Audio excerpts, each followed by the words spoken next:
Al aire, doctora.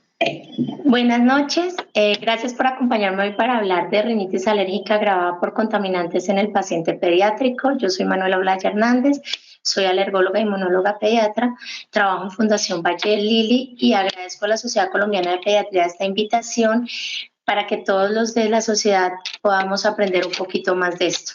Realmente este es un tema muy importante. Hoy leía de un youtuber ambientalista que el coronavirus se va a ir, pero la contaminación ambiental va a quedar acá. Entonces tenemos que hacer muchas otras cosas y pensar muchas otras cosas para la salud de nuestros niños.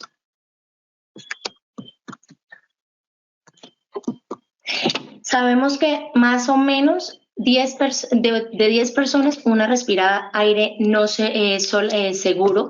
El resto, el 92% de la población mundial, respira aire que no es adecuado para su salud. Se habla que 3 millones de muertes al año están relacionadas con contaminación externa y más o menos entre 3 a 4 millones de muertes con relación a contaminación intradomiciliaria. Estamos hablando que más o menos el 12% de toda la mortalidad mundial está relacionada con contaminación tanto intradomiciliaria como extradomiciliaria, lo que hace esto una muy importante, con muy importante relevancia. El 90% de las muertes relacionadas con la contaminación fue en países de ingresos bajos, quiere decir que nos incluimos nosotros. Realmente, si ustedes ven acá, yo siempre pensé que nosotros no íbamos a estar en el momento en que tuviéramos que tener tapabocas para salir a la calle como se hace en Beijing. Sin embargo, este bus que está acá es antes de la pandemia, del inicio de Transmilenio en Bogotá, o sea que la contaminación viene hace poco en Colombia. Y estas dos revistas acá, recortes, son publicaciones de Colombia antes de la pandemia, donde encontramos, un minutico que dicen acá que no tengo presentación. ¿Allí ya la ven? Sí, doctora, ya la estamos viendo. Adelante. Estas dos imágenes nos hablan de que antes de la pandemia Colombia tenía unos altos niveles de contaminación. Este es Bogotá, donde el día sin carro igual se vio el smog, una nube grisácea encima de la ciudad, así fuera el día sin auto. Y acá el otro reporte nos habla de que Colombia es el segundo país de Latinoamérica con más contaminación de aire. Quiere decir que no somos ajenos y que si no cuidamos nuestro medio ambiente podemos terminar como en China o en Ciudad de México, una contaminación absurda. La rinitis, como definición para podernos ubicar un poquito, es un diagnóstico, es la inflamación de la nariz, pero es un diagnóstico clínico. Tenemos congestión nasal, rinorrea, estornudos, picor y disminución del olfato. Esta puede estar dada por alergia, por enfermedades infecciosas, puede ser medicamentosa, puede ser la del anciano que no nos compete, la ocupacional, la de contaminación y muchas otras causas de rinitis. Sin embargo, hoy nos vamos a dedicar a lo que es la alérgica exacerbada por contaminación, donde sabemos que la rinitis alérgica está dada por una hipersensibilidad a un aeroalergeno medioambiental. Para ponernos en contexto, ya los puse en contexto de qué era la contaminación y el impacto mundial que tiene la contaminación en mortalidad. Entonces vamos a poner un poquito en contexto de qué es la rinitis alérgica, sobre todo en niños. El ISAC, que es un estudio internacional para alergia, asma y alergia en niños, nos mostró que la rinitis entre los 6 y los 7 años es alérgica en el 8% de los casos y en la adolescencia aumenta un 14%. O sea que es importante. Estados Unidos, con sus registros, habla que más o menos el 40% de todos los niños presentan rinitis alérgica. Entonces vean que es un porcentaje muy alto. Más de 400 millones de personas, incluidas niños y adultos, en el mundo sufren de rinitis alérgica. Solo que como no es una enfermedad que mate, que limite mucho el estado físico, sin embargo, vamos a ver que es una limitación de la calidad de vida muy importante, pues no tiene la prioridad que puede presentar otras enfermedades. Se habla que en el 2014 más de 22 billones de dólares fueron utilizados en el manejo de rinitis alérgica. Esta rinitis alérgica no fue solamente el manejo de medicamentos, sino en las consultas a urgencias, a prioritaria y a consulta externa de pediatría habitualmente. Los adultos no consultan tanto como los niños por esta causa. Se sabe que es la quinta causa de enfermedad crónica, tanto en niños como en adultos, y en niños se ha visto que tiene una disminución de la función cognitiva importante, dado que la mayoría de niños que tienen una rinitis alérgica tienen una alteración del sueño más o menos el 80%, con hiperactividad y fatiga diurna, que lleva a muchos niños a que se confunda con el síndrome enfermedad de atención e hiperactividad. Sin embargo, estos síntomas de alteración del sueño se ven también activados o exacerbados muchas veces por el tipo de antihistamínico que podamos escoger. 2 millones de ausencias escolares en Estados Unidos y 100 millones de ausencias laborales al año en Estados Unidos. Quiere decir que sí compromete el día a día de la población general. Si ustedes ven, eso es un impacto grande. Quiere decir que muchos de los niños que nosotros podemos estar viendo tienen rinitis alérgica. Entonces es muy importante que uno lo interrogue. Los pacientes los papás habitualmente cuando tienen rinitis no son conscientes de los síntomas de rinitis que tienen sus hijos hasta que uno empieza a preguntarlos directamente. Ya entrando en nuestro tema, entramos en lo que es el antropoceno, que es la nueva era geológica que está provocada por el hombre. Esto fue dado por Paul Probert, que es el premio Nobel de Química en el 2000, que habla que esta es una era geológica que debemos tener muy presente, que empezó a mitad del siglo XX y que ha logrado que el ser humano como especie sea la única especie en 4.600 millones de años que hace la alteración de la Tierra como tal. Esto no había sucedido antes, ni los dinosaurios habían destruido toda la Tierra, ni las otras especies. Nosotros somos una especie que realmente no hemos sido agradecidas con nuestro medio ambiente y nuestra tierra. La definición de contaminación la sacamos de Wikipedia, tal cual como está, que la contaminación, se las voy a leer. La contaminación, o también llamada polución, es la introducción de sustancias o elementos físicos en un medio que provocan que éste sea inseguro o no apto para su uso. ¿Por qué no apto? Porque podemos contaminar los suelos, podemos contaminar el agua, podemos contaminar el aire, y es siempre una alteración negativa del estado natural del medio ambiente y por lo general se genera como consecuencia de la actividad humana, considerándose una forma de impacto ambiental. Le resalto la actividad humana porque de una u otra forma somos los seres humanos los que hemos alterado el estado de la naturaleza y de todo el estado de contaminación y cómo aumenta día a día sin que podamos devolvernos muchas veces a lo que era antes. Uno pensaría que la contaminación, como les dicen en el antropoceno, empezó solamente en el siglo XX, pero no. Realmente desde que nuestros antepasados empiezan a cazar, ellos descubren que hay que cocinar las comidas. Entonces ellos empiezan a utilizar el fuego, la leña, que eso es una biomasa, para poder hacer fuego y hacer sus comidas. Sin embargo, como eran poblaciones pequeñas, aisladas, pues no había humo o contaminación que pudiera hacer alteraciones. Pero en dicha época eso era ya un signo de contaminación a largo plazo. En el siglo XVI, realmente cuando empieza la industrialización, es que empezamos a ver lo que es realmente la contaminación, y esto se da porque dejan de utilizar, hay un desabastecimiento de madera y se empieza a utilizar como combustible la hulla a pesar de que estaba prohibido. Y empiezan los requerimientos de búsquedas de nuevas energías basadas en hierro y en el acero.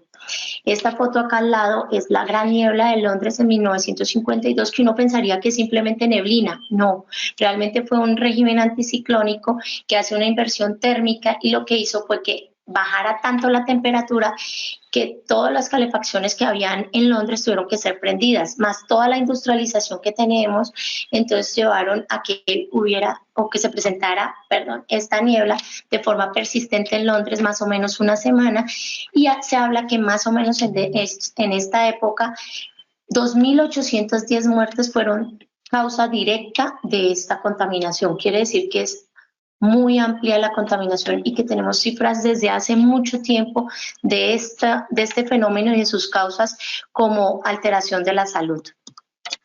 Cuando hablamos de la contaminación ambiental tenemos que tener clara que la atmósfera tiene diferentes capas que no vienen a la charla. Sin embargo, la troposfera es la que nos lleva a esta contaminación, al estudio de la contaminación.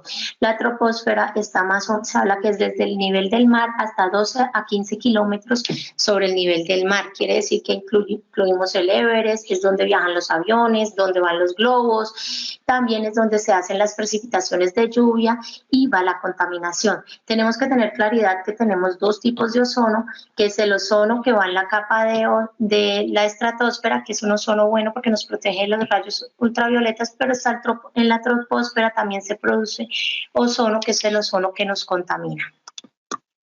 El índice de calidad de vida es un índice que sale en 1980-90 para formalizar los estudios, estandarizar los niveles atmosféricos que hay desde la parte 0 hasta los 13 kilómetros que les dije que va la troposfera, y mide 6 contaminantes que son el ozono, el dióxido de azufre, el dióxido de nitrógeno, el monóxido de carbono, el plomo y el material particulado. Si ustedes miran, esto nosotros lo seguimos acá en Colombia también, está de 0 a 10, que es un buen aire, y está en verde porque el verde es el signo de caracterización del buen estado del medio ambiente. Después está de 51 a 100 unidades, que está moderado, quiere decir que todavía hay aire bueno mezclado con algo de contaminación. De 101 a 150 es un aire no saludable para ciertos grupos que son más sensibles para la contaminación, y en estos tenemos que pueden ser, por ejemplo, el grupo de asmáticos, los niños, los ancianos, los hipertensos, pueden estar más susceptibles a desarrollar enfermedad en este nivel de contaminación. Entre 151 y 200 no saludable, 201 a 300 es poco saludable y 301 a 500 es dañino para el ser humano. Si ustedes ven, esta es una página muy linda donde en tiempo real nos muestra cuál fue el índice de contaminación de aire, de calidad de aire a nivel mundial.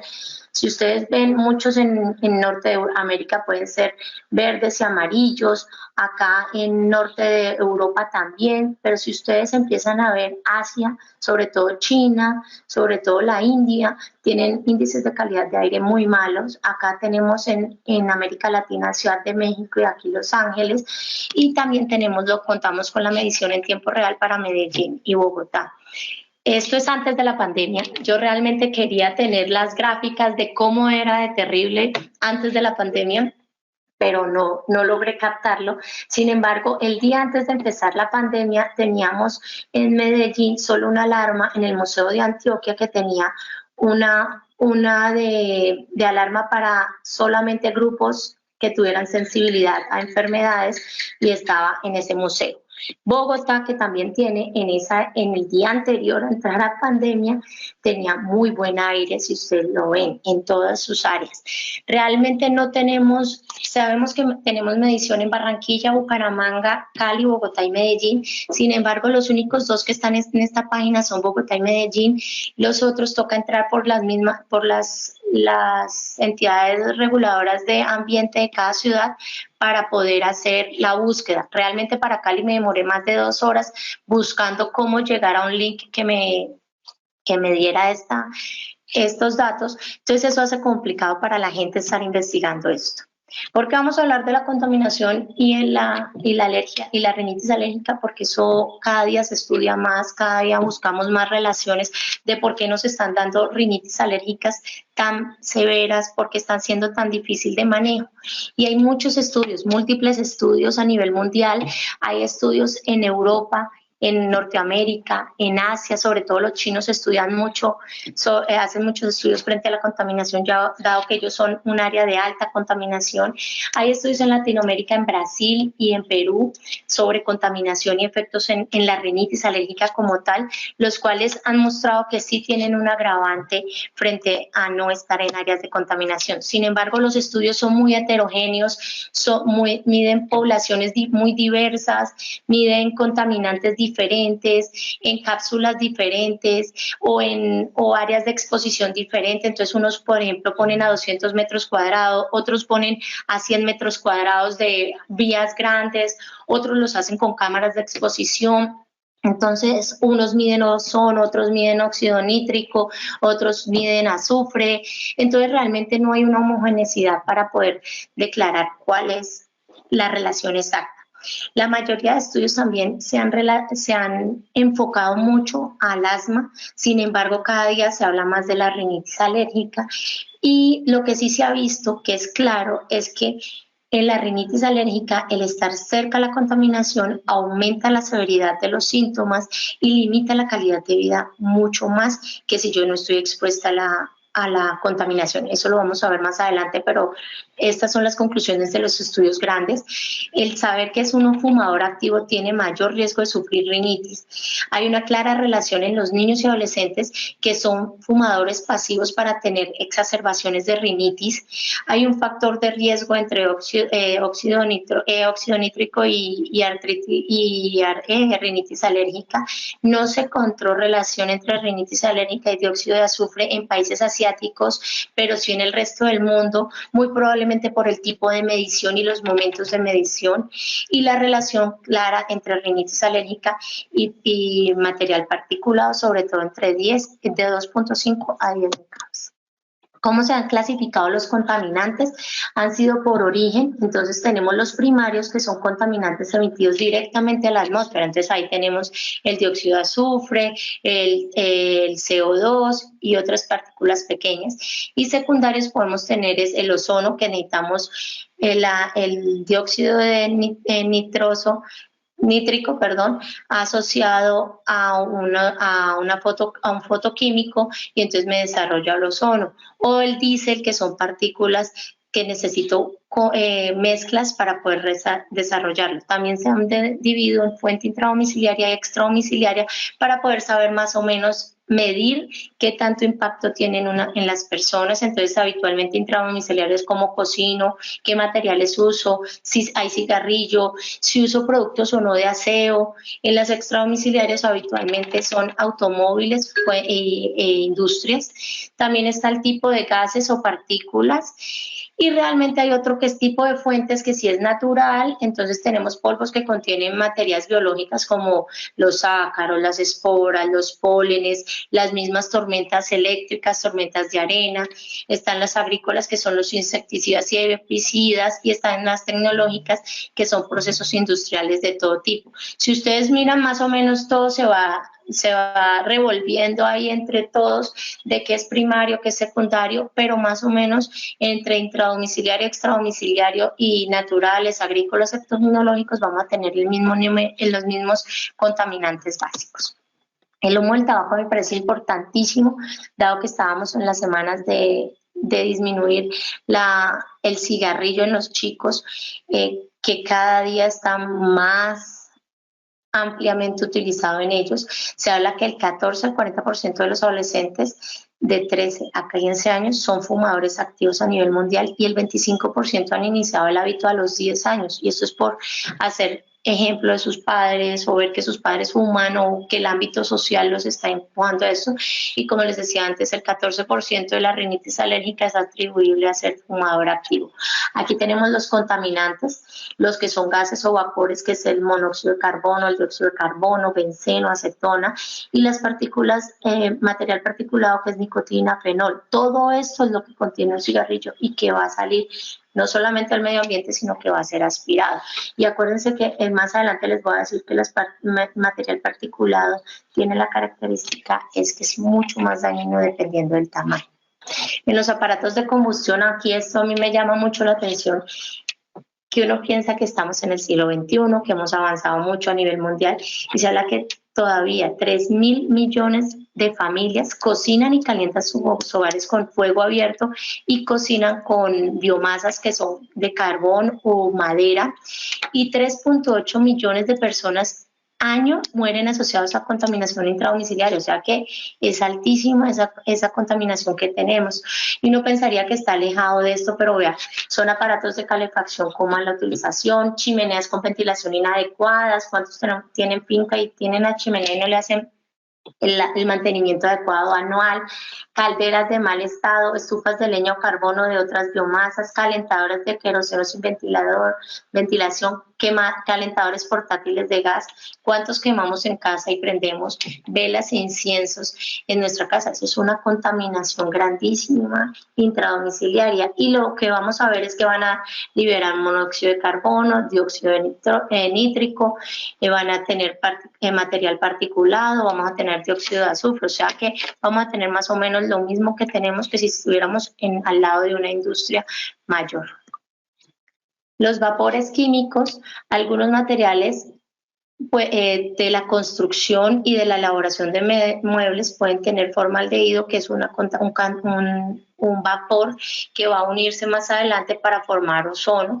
Lo mismo que los productos de limpieza doméstica como el cloro y el amonio también son vapores que son irritantes y pueden ingresar al sistema ventilatorio. El ozono, como todos sabemos, está dado por la troposfera cuando es contaminante, y es la reacción química, es una fotorreacción química, realmente necesitamos de rayos ultravioletas para que se produzca, produce un olor fuerte que es como camarones pasados, ácidos.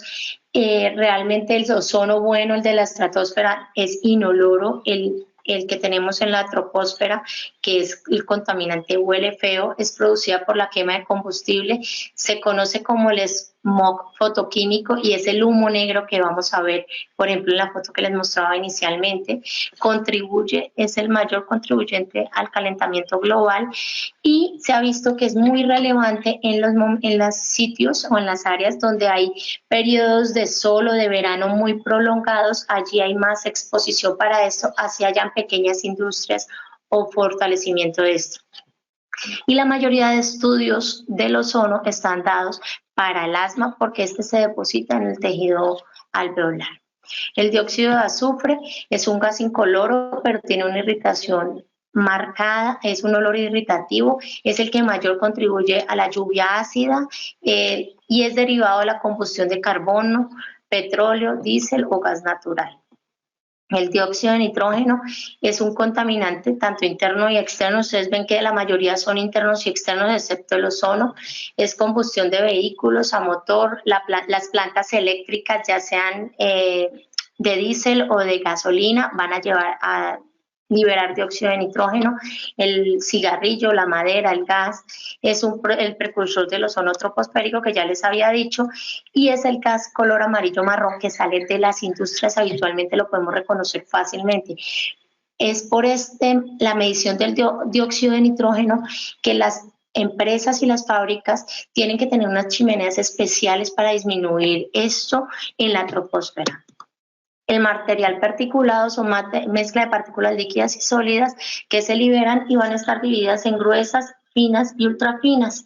Las gruesas son las que más tienen relevancia a nivel de la rinitis, sin embargo las ultrafinas son las que más daño hacen, porque van a tener intercambio con el endotelio y va a entrar a la circulación sanguínea y va a llevar a lo que son los eventos de ACV y de infartos. Entonces tiene gran importancia clínica el material particulado.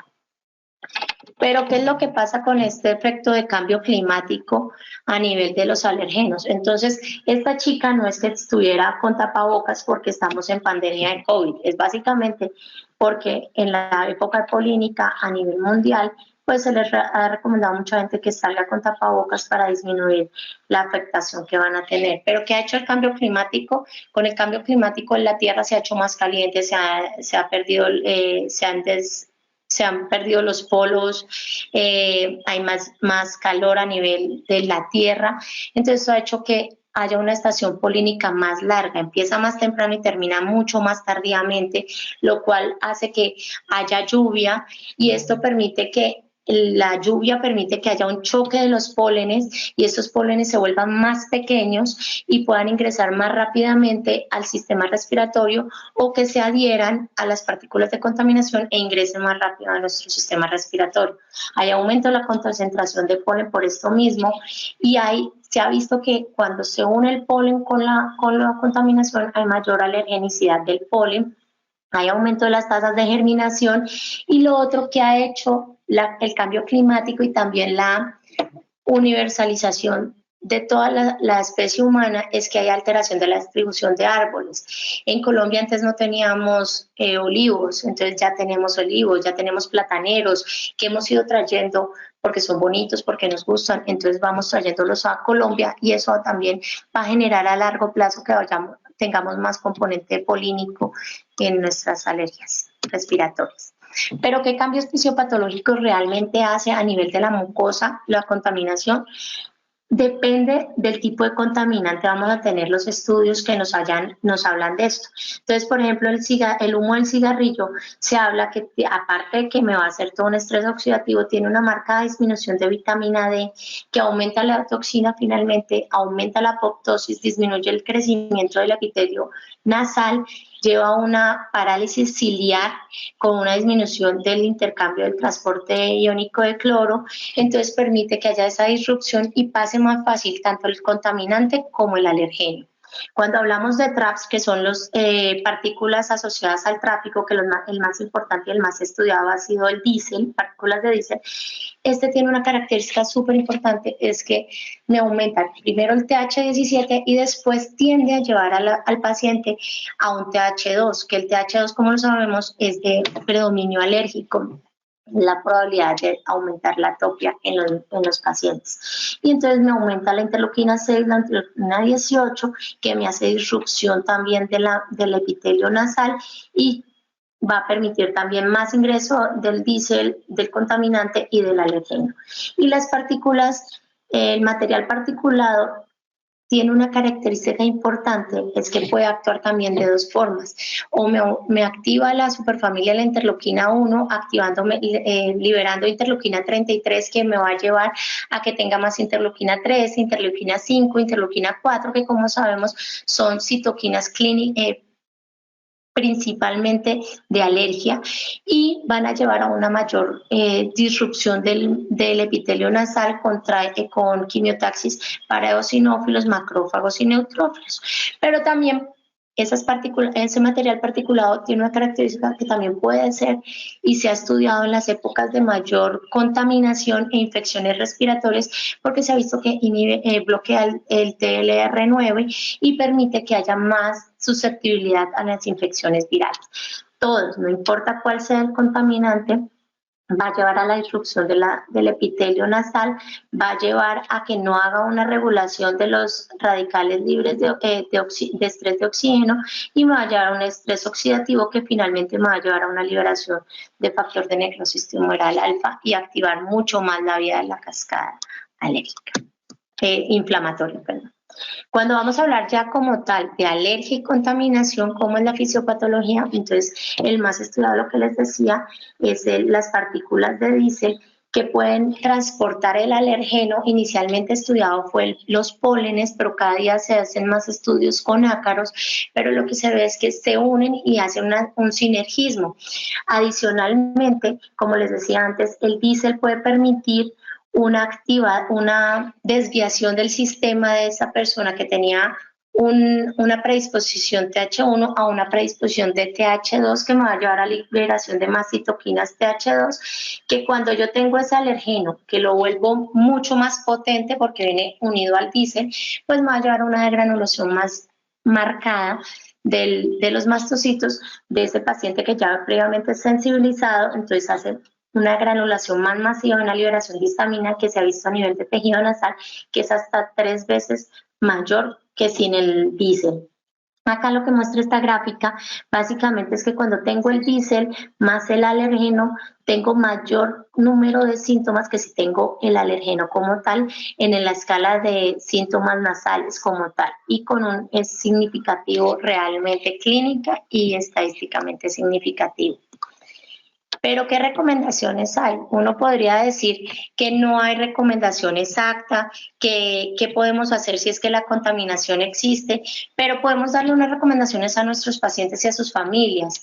Realmente es estar en casa cuando hay alta polinización o alta contaminación, quedarnos dentro de casa, evitar esa contaminación, esos pólenes, evitar al máximo todas las fuentes de humo de tabaco, evitar sprays domésticos y uso de otros sprays de aseo. Entonces, por ejemplo, ahorita en la cuarentena es muy difícil porque todos estamos obsesionados con el alcohol glicerinado, la limpieza. Entonces, tratar de que nuestros niños que tienen rinitis alérgica estén aislados mientras hacemos ese aseo, evitar las fuentes de esporas y de contaminantes que me vayan a estar haciendo fuente de alergenos. Entonces, por ejemplo, mirar bien los baños, las áreas de humedad, evitar quemar velas o inciensos y mantener una temperatura adecuada intradomiciliaria entre 18 a 21 grados centígrados es la recomendación. Pero ¿qué están haciendo a nivel mundial? Realmente yo pensé que estábamos haciendo mucho, pero estamos haciendo poco. Vieron que en 1952 les mostré la niebla de Londres, en nuestros antepasados ya había quema de leña. Entonces solo hasta 1972 la ONU hace su primer comité de medio ambiente y empiezan a trabajar. Después, en 1997, imagínense, del 72 al 97 sale el protocolo de Kioto, que es uno de los más famosos, y cada año ha habido un protocolo, una reunión, pero realmente esto es de política, y política en que disminuimos la industria o disminuimos el uso del carro, o qué pasa. Entonces ha sido muy complicado que todas estas políticas ambientales sean ejecutadas en todos los países, en todo momento. Entonces cada día es mucho más difícil. Por eso cada día salen más grupos ambientalistas a proteger nuestro medio ambiente. Y medio ambiente no estamos hablando solo de contaminación del medio ambiente, del aire, sino también del agua, de nuestras tierras. Todas son fuentes que vamos a terminar contaminando mucho más, con mayor dificultad para la alimentación y la sobrevivencia, supervivencia de la especie humana. Pero ¿qué puede hacer cada uno en su casa? Entonces, eliminar o controlar, hacer mantenimiento. Entonces, si yo tengo un aire acondicionado, hacerle mantenimiento. Si tengo calefacción, hacerle mantenimiento. Exigir en los edificios viejos que tienen calefacción sistémica del sistema de todo el edificio que se esté haciendo mantenimiento. Tratar de que mientras no haya contaminación elevada, podamos tener ventanas abiertas, que circule el aire. Actualmente se habla mucho para los aires acondicionados y equipos intradomiciliarios y en oficinas, los filtros CEPA, que es un mecanismo mecánico, un filtro mecánico de alta eficiencia que va a disminuir la penetrancia de material particulado hasta menor de 2.5 micros, o sea que es bueno. Y sin lugar a dudas yo digo que el hit es que todos tuviéramos en nuestra casa filtros activos botánicos, volver a recuperar los muros verdes, las matas, tengamos matas en nuestras casas que nos ayuden a mejorar esa contaminación, educar a nuestros niños. Los niños deben que ser más conscientes día a día de que la contaminación es de cada uno contribuye a esa contaminación. Las campañas para no fumar son esenciales, tenemos que seguir luchando por ellas, ver cómo funcionan, lograr que nuestros adolescentes no empiecen a fumar. A mí me parece terrible que un niño a los 10 años ya esté fumando porque su tío, su primo, su hermano, su abuelo fuman desde los 10 años. Entonces yo creo que eso es una campaña que debemos apoyar. La Sociedad Colombiana de Pediatría lo ha hecho, la Sociedad de Neumología Pediátrica, capítulo pediátrico, ha estado haciendo un esfuerzo muy grande para esta campaña, pero creo que nos toca a nosotros como pediatras o como papás ser mucho más enfáticos del mal que hace el fumar. Cuando vamos a hablar de tratamiento como tal de la rinitis alérgica, está la guía ARIA, que es básicamente nuestra guía en alergología para el manejo de la rinitis alérgica, que tenemos que hacer la evitación del alergeno. Entonces aquí está, si tenemos ácaros, si tenemos estación polínica, Siempre que haya contaminación debemos exacerbar los aseos nasales para poder limpiar esos irritantes que se nos pueden pegar en la nariz. Si tenemos comprobación de que tiene una rinitis alérgica y que podemos ayudarle porque tenemos el alergeno identificado y que sí es la causa directa de su rinitis, no dudar en poner inmunoterapia específica a ese alergeno y siempre dar manejo con antihistamínicos orales o nasales con corticoides nasales. Realmente la guía área sube y baja en estos tratamientos. Uno puede escoger el de mayor adherencia, que va a ser más adherencia al paciente y dependiendo del componente que tiene. Si tiene más estornudos, un antihistamínico, sea oral o nasal. Si tiene más congestión, un corticoide nasal, pero siempre darle manejo porque acuérdense que esto limita la calidad de vida. Tenemos que tener claro que la rinitis no me va a matar, pero puede que yo no me concentre en el examen porque estoy con moco, puede que yo no duerma bien porque estoy con moco. Dentro de los mismos estudios, sobre todo en el consenso internacional de expertos sobre rinitis alérgica y contaminación, también hablan de los antioxidantes. Sin embargo, no hay estudios claros que estos sirvan frente a rinitis alérgica y contaminación. Se sabe que en áreas donde hay marcada contaminación y no hay una alimentación adecuada y una suplencia nutricional adecuada para esos niños, sí se beneficia de uso de multivitamínicos.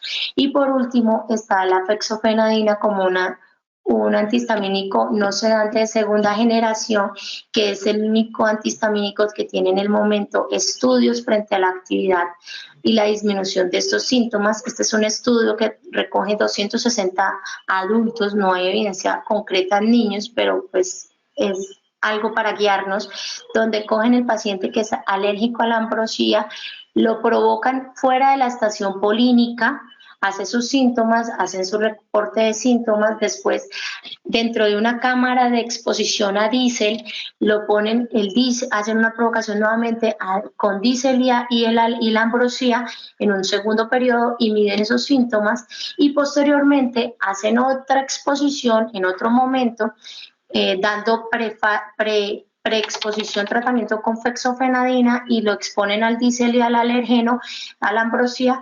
¿Y qué sucede? Lo que ha mostrado es que indiscutiblemente mejor el tratamiento preexposición con fexofenadina disminuyó marcadamente los síntomas comparado a que si yo lo tengo con placebo. Entonces es una alternativa de tratamiento que está alumbrándonos allí. Sin embargo, faltan muchos estudios que nos puedan concretar cuál es el tratamiento ideal, si los corticoides nos van a servir o no, o si solamente los antihistamínicos. Entonces faltan muchos estudios en esta área. Y finalmente, para concluir, quiero que les quede claro que la rinitis alérgica sí afecta la calidad de la vida de los niños, que tenemos que manejarla para que ellos sean felices y su familia sea feliz. Interrogarlos dentro de la consulta pediátrica para que ellos nos expliquen si la tienen o no. Saber que la contaminación tanto intradomiciliaria como extradomiciliaria nos agrava los síntomas y nos pueden modificar la enfermedad. Saber que el monitoreo de la contaminación y de los alergenos es esencial. Sin embargo, en nuestro país no tenemos ni cómo monitorizar la contaminación ni cómo monitorizar los alergenos. Entonces eso hace un poquito más complicado el hecho de poder seguir esos pacientes y tener como su app para ver si llueve o no llueve en Google, pues es lo mismo, ver si estoy contaminación alta o no, ver si tengo alergenos aumentados o no para poder salir y hacer vida normal.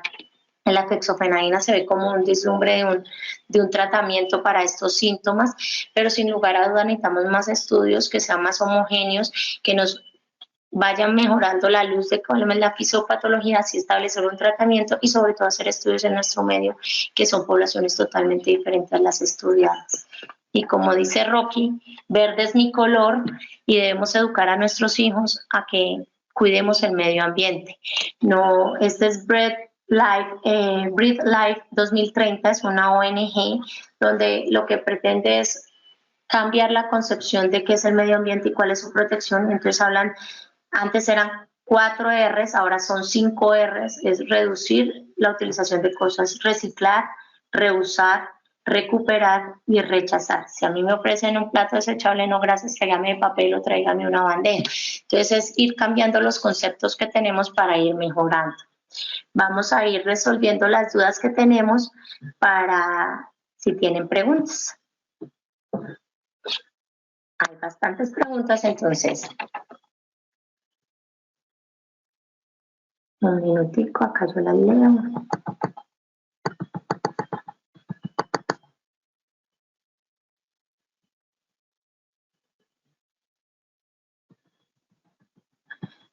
Bueno, acá me preguntan si las personas con rinitis son de alto riesgo para COVID-19. Realmente no hay evidencia de que vaya a ser peor la infección por COVID o no en pacientes alérgicos y sobre todo en rinitis alérgica. ¿Cómo es el manejo de la rinitis alérgica en niños menores de 5 años? La guía ARIA nos menciona, como se los mencionaba al final, tenemos que entonces en menores de 5 años se divide en menores de 2 años y en mayores de 2 años, de 2 a 5 años. Menores de 2 años, el aseo nasal con solución salina de forma frecuente cuando tenga la congestión y la rinorrea es efectivo, pero hay que hacérselo muy seguido.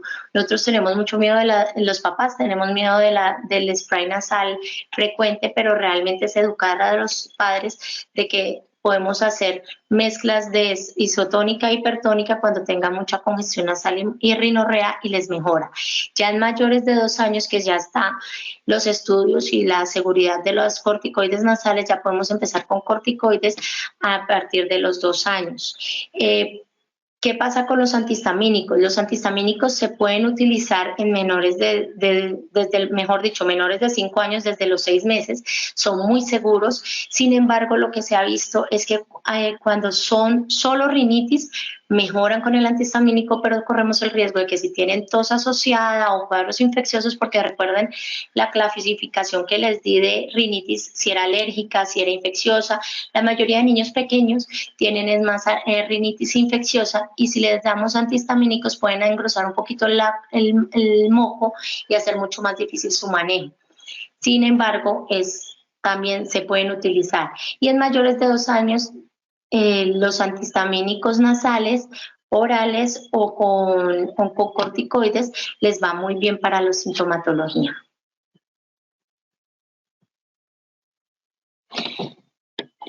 ¿Cuáles son los meses en los que se observan más casos de cuadros de alérgicos riníticos, de rinitis alérgica? Realmente en Colombia nosotros tenemos más que todo rinitis alérgica por ácaros, que ya los estudios están mostrando que también el ácaro es transportado, también partículas del ácaro por los contaminantes, pero la rinitis es todo el año. Hay periodos de exacerbación, como son cuando llueve, cuando hay cambios de clima, cuando hay humedad, pero realmente los ácaros los tenemos en todo el tiempo.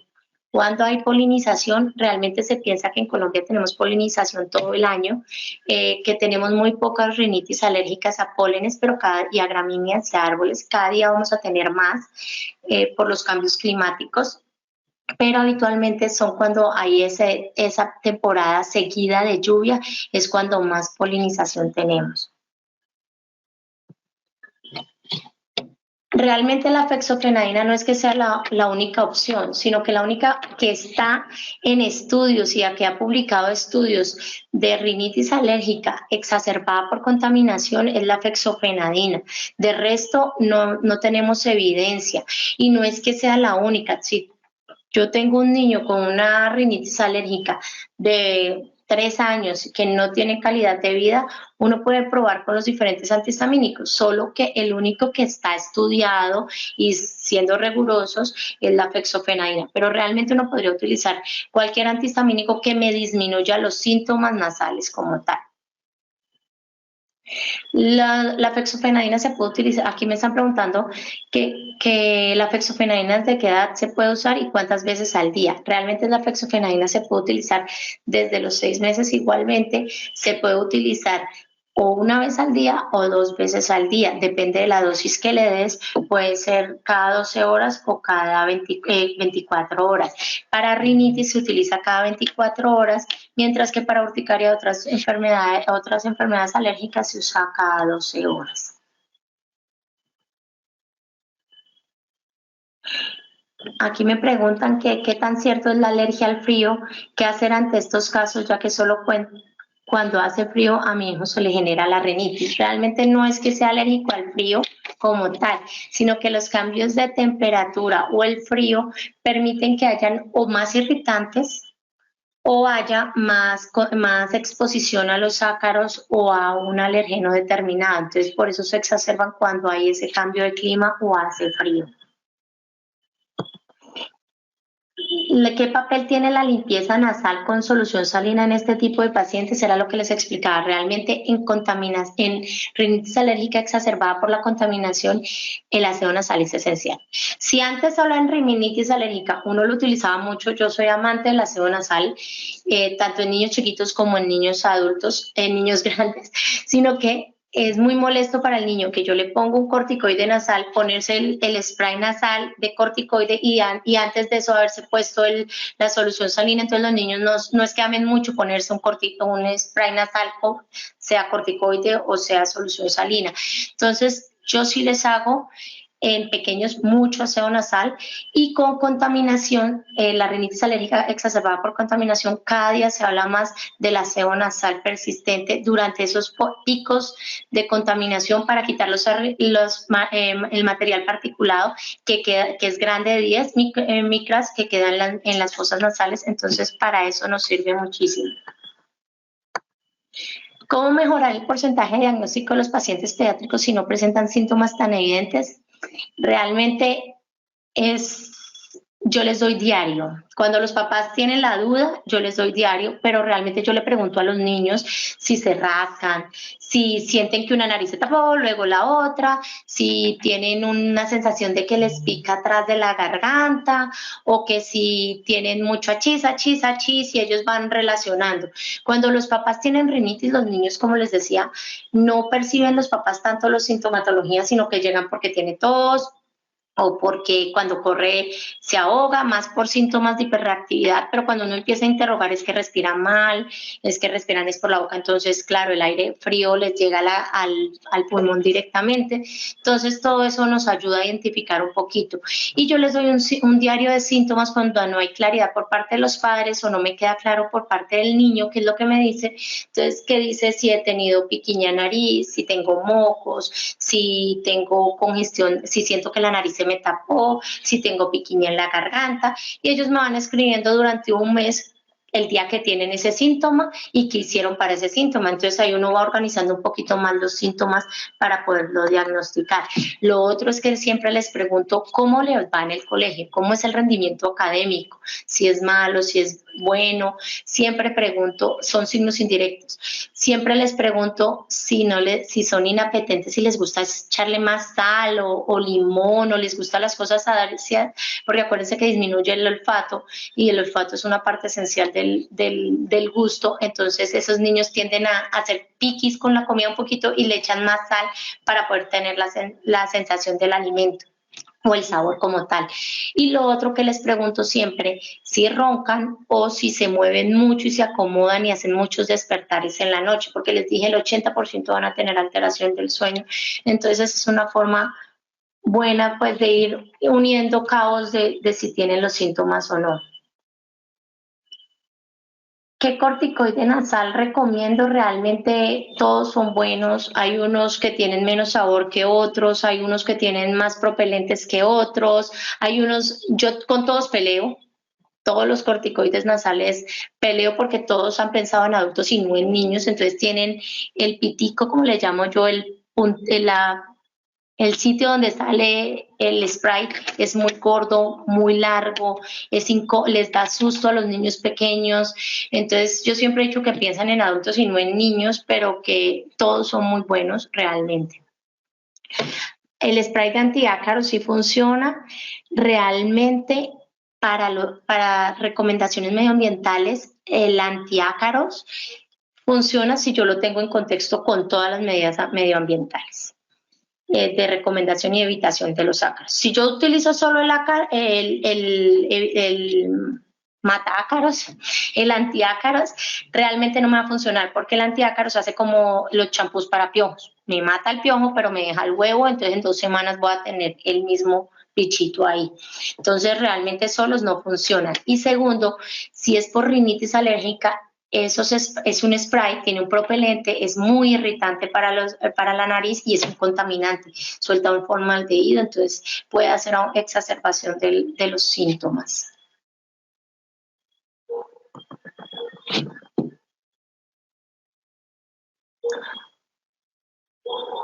Acá están preguntando desde Perú. Mi pregunta es, ¿qué opinas sobre el uso de deshumedecedores en el cuarto del paciente pediátrico?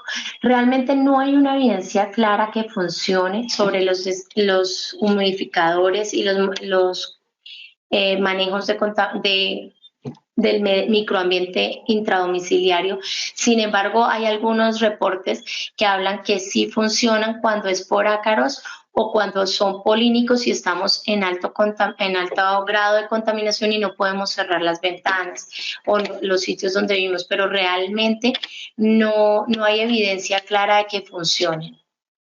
Ay.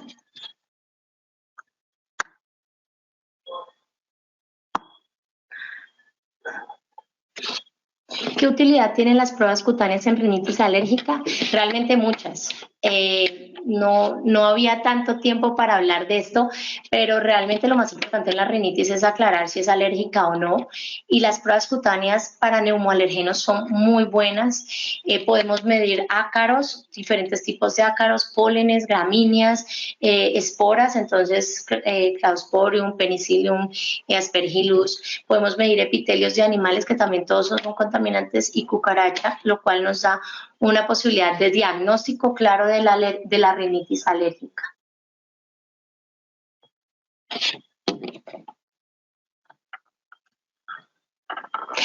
Acá me preguntan qué piensas del impacto de la rinitis sobre la aparición y el control del asma. Es una muy buena pregunta. Sabemos que si no controlamos la rinitis, esos niños que persisten con rinitis muy probablemente vayan a desarrollar asma. Recuerden que son solo tejido desde nariz hasta los bronquios, hasta el alvéolo, es un mismo tejido, es una misma componente respiratorio. Entonces, si yo no controlo la rinitis y el niño persiste y nunca le doy tratamiento a esa rinitis, muy probablemente me vaya a desarrollar asma a largo plazo.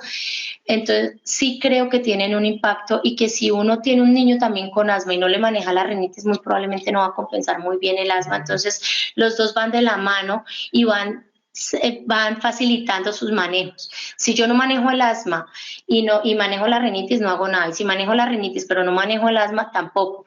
Recuerden que toda la parte respiratoria inicia por la nariz. Como yo le digo a mis residentes, es que la nariz no solo me sirve para verme bonita o no, es un filtro. Me filtra el aire contaminado, los irritantes, los alergenos, me calienta el aire para que todo eso que estoy haciendo en la nariz no vaya a llegar a los pulmones a inflamar. Entonces sí tienen una relación muy útil y debemos manejar las dos enfermedades.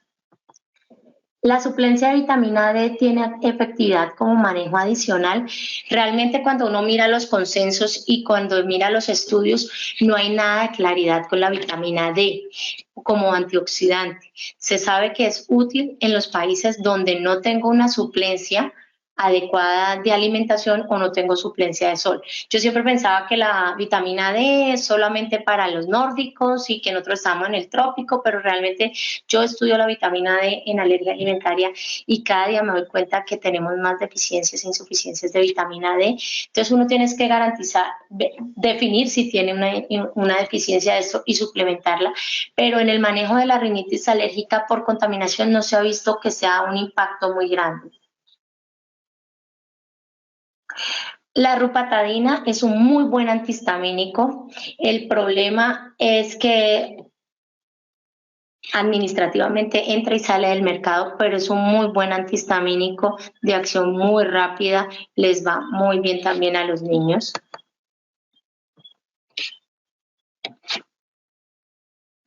¿Desde qué edad se puede utilizar el tapabocas en pacientes pediátricos relacionados con contaminación ambiental y con el COVID-19? Realmente no hay una edad. Lo que se ha visto ahorita con todo lo del COVID es que nos han empezado a decir que mayores de 2 años sí lo pueden mantener y si es útil y si es seguro, porque no es que se lo estén quitando y cogiendo todo. Menores de 2 años se ha visto poca efectividad por lo mismo.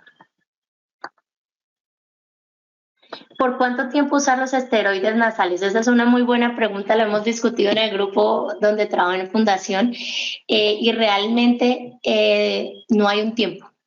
Se cogió inicialmente 3 meses porque antes el tratamiento de asma con corticoides inhalados se usaba por 3 meses y uno miraba al paciente y miraba si ascendía o descendía el inhalador, pero en corticoides nasales no hay. Sí se sabe que si uno utiliza menos de un mes la efectividad es muy baja. Entonces, como uno quiere es que tengan una duración buena en el tiempo, que tengan una calidad de vida, entonces uno muchas veces lo puede dejar. Yo siempre se los dejo 3 meses, descansar y ver cómo van, ver si vuelven los síntomas o no y qué tanto le limita la calidad de vida. ¿Se puede usar antileucotrienos en el tratamiento? Realmente los antileucotrienos no tienen evidencia en el tratamiento de la rinitis alérgica. Sigue apareciendo en algunas guías como tratamiento, pero no hay evidencia que sea útil en el manejo de rinitis alérgica y mucho menos en rinitis alérgica exacerbada por contaminación. ¿Disponemos en nuestro medio de antihistamínicos nasales? Sí, señor, tenemos en Colombia diferentes marcas, pero si tenemos antihistamínicos nasales puros, solitos, son para mayores de 2 años y antihistamínicos nasales en combinación con corticoides para mayor de 6 años. El problema de los antihistamínicos nasales solitos es que el sabor es muy feo, no importa la marca, todos saben feo, entonces a los niños hay que explicarles y yo les digo a las mamás, autorícenme una fruna o un chocolatico para que le mate el sabor que le queda a uno en la garganta y les va muy bien, sobre todo el antihistamínico nasal solo, cuando tienen muchos síntomas de piquiña, de estornudo, les va súper bien. Esta ya la hemos resuelto. Esta también ya. ¿Cuándo usar una solución isotónica nasal y cuándo una hipertónica? Yo realmente es que amo las dos. Yo les digo a los papás menores, a los niños menores de 2 años, que ellos como los papás consultan mucho porque se congestiona mucho la naricita a diario y uno ve que la mayoría de niños menores de 2 años viven con moquitos o congestión nasal. Yo siempre les digo a las mamás es que uno religiosamente le debería hacer aseo nasal al menos una vez al día a todo menor de 2 años con isotónica. Cuando me empiezan los mocos, que ya estoy con mucho moco, mucha congestión, yo siempre les inicio hipertónica y se las alterno y les dejo unos 5 días de hipertónica y ya está cada 8 horas y después las dejo con isotónicas al menos un día en menores de 1 año, en menores de 2 años. Con contaminación se habla que cuando sale el paciente, empieza con los síntomas, debería hacerse el aseo nasal en ese momento.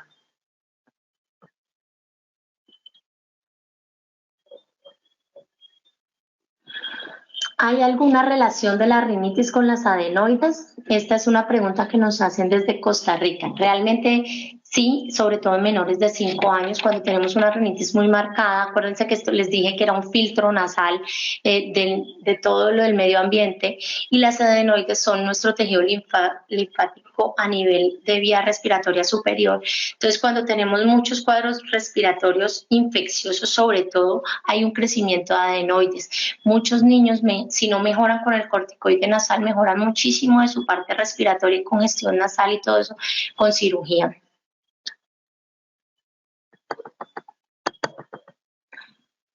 ¿Cuál esteroide recomienda para tratar la rinitis exacerbada por la contaminación? Realmente no hay estudios con corticoides nasales, por eso les decía y me preguntaban por qué fexofenadina, es porque no hay estudios realmente con corticoides o con otros antihistamínicos, por eso les decía al final que la gran conclusión es que necesitamos saber bien cómo se produce para poder buscar unos tratamientos mucho más adecuados.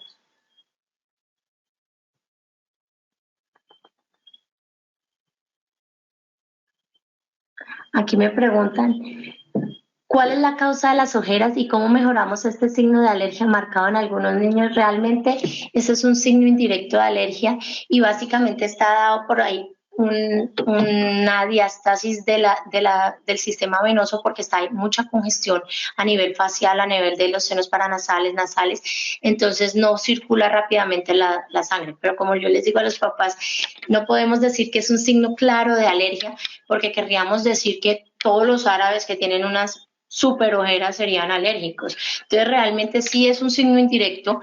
Yo lo busco mucho cuando los papás me dicen que cuando el papá no es muy claro, yo le busco las ojeras, le busco si están durmiendo bien o no, porque también la estasis está por la falta de sueño. Entonces todo eso nos sirve, pero realmente no es un signo directo de alergia.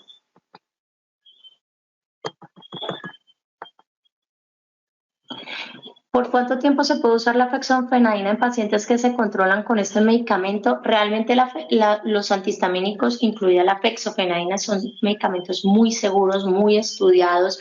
Hay hasta estudios de seguridad en que casi pusieron la dosis a 14 veces su dosis inicial con mucha seguridad.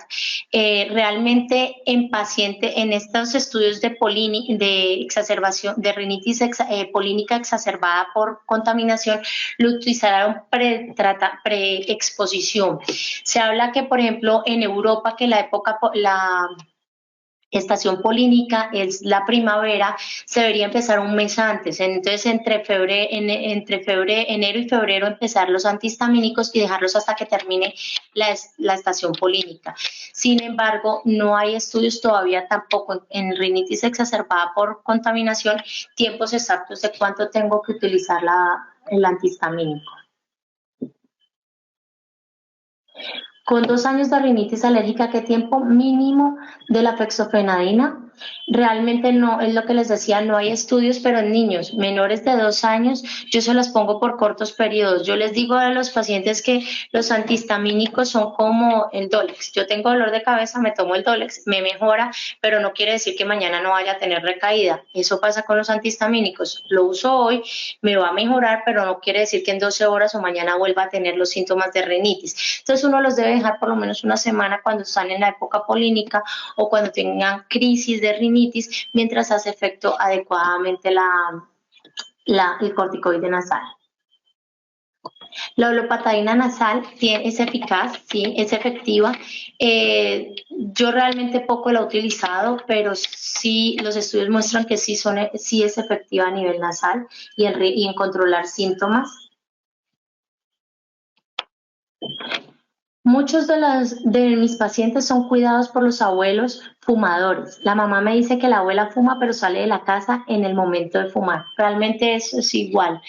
Hay estudios que han mostrado que fuman muy lejos, pero cuando llega la contaminación, acuérdense que el cigarrillo, lo que les mostré, tiene unos vapores, que eso es lo que me va al aire libre y a la atmósfera y me hace la contaminación, pero hay un material particulado que puede estar en suspensión en mi medio ambiente, pero también pegada a mi ropa. Entonces, si yo llego a la casa y he fumado, así sea en la esquina o como le digo yo a los papás, en la China, y me monté al avión y llegué a mi casa y abracé a mi hijo, muy probablemente ese contaminante todavía esté, ese material particulado esté, y no es beneficioso. No solamente porque está cogiendo el ejemplo de fumar y que va a inducir a que ese niño fume muy probablemente, sino también por los riesgos de salud para la rinitis y sobre todo para el asma.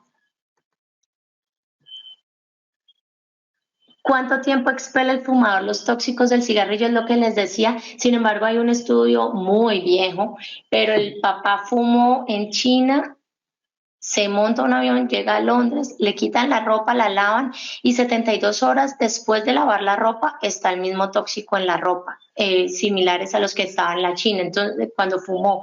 Entonces, realmente no se sabe cuánto es el tiempo, pero sabemos que es prolongado en la ropa.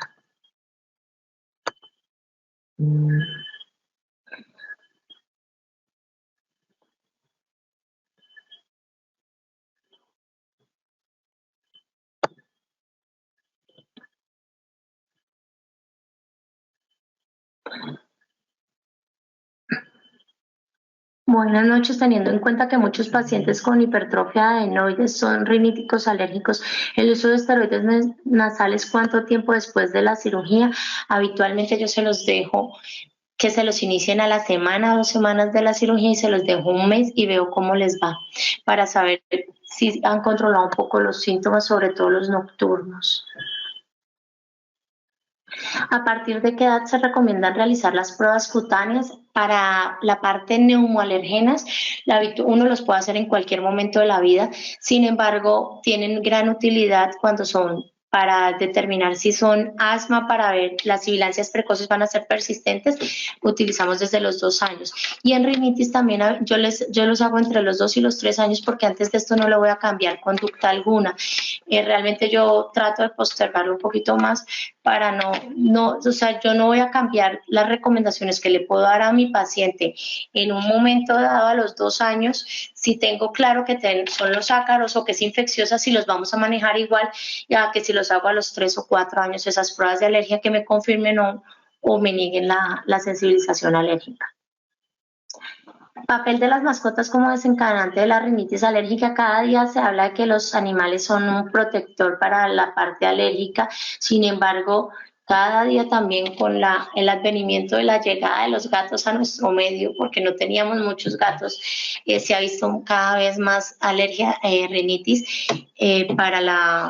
producida por estos epitelios. Bueno, muchas gracias por participar. Hay más preguntas, pero acá me están diciendo que ya se nos acabó el tiempo. Espero que realmente haya sido útil el webinar y el conversatorio para que podamos tener niños con una mejor calidad de vida y sobre todo podamos cambiar la contaminación ambiental. Eso depende también, el granito es de cada uno, no es solamente las políticas internacionales o nacionales, sino la concientización de nosotros de que podemos hacer algo por nuestro medio ambiente y que le vamos a dejar a nuestros hijos. Pensemos en nuestros hijos, en nuestros nietos, un mundo bonito como el que vimos hoy, que llovió aquí en Cali, diluvió y después nos sale un lindo arco iris. Entonces veamos que podemos dejarle eso a nuestros hijos. Muchas gracias por la participación. Cualquier pregunta, espero que las hayamos podido resolver todas. Muchas gracias.